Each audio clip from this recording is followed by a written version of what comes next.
حکیم سقراط کی بتائی ہوئی ہم بستری کے بارے میں دلچسپ معلومات۔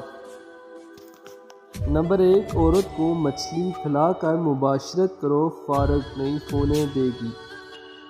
نمبر 2، عورت کو گاجر کھلا کر مباشرت کرو، تمہیں پورا مزہ دے گی۔ نمبر 3، عورت کو کھجور کھلا کر مباشرت کرو، تمہارا نفس سخت کر دے گی۔ نمبر 4، عورت کو شہد چٹا کر مباشرت کرو، تمہارے اندر طاقت آئے گی۔ نمبر 5، عورت کو گرم چیز کھلا کر جمع نہ کرو، جلدی فارغ کر دے گی۔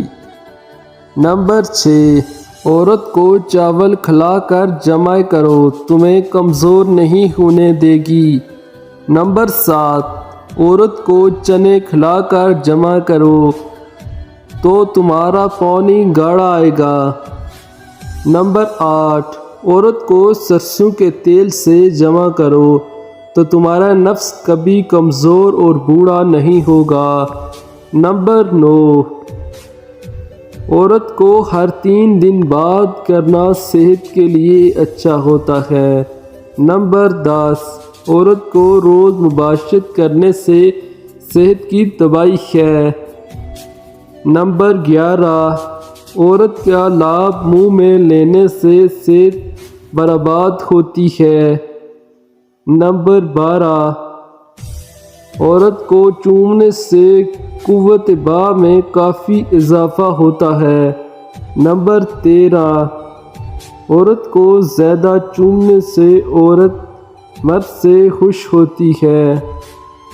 نمبر 14، عورت بغیر بوسہ و کنارہ کی ہمبستری کرنے سے راضی نہیں ہوتی۔ نمبر 15، عورت کبھی بھی چھوٹا اور ڈھیلا نفس پسند نہیں کرتی۔ نمبر 16، عورت مرد کی چھاتی کو زیادہ پسند کرتی ہے۔ نمبر 17، اگر مرد کی چھاتی پر زیادہ بال ہوں تو عورت بالوں سے کھیلتی ہے۔ نمبر 18، آج کی ویڈیو کیسی لگی کیمنٹ سیکشن میں لازمی بتائیے گا۔ اسی طرح کی ویڈیوز ہم آپ کے لیے لے کر آتے رہتے ہیں۔ ہمارے چینل کو لازمی سبسکرائب اور لائک کرنا اور شیئر بھی کر دیں۔ السلام علیکم۔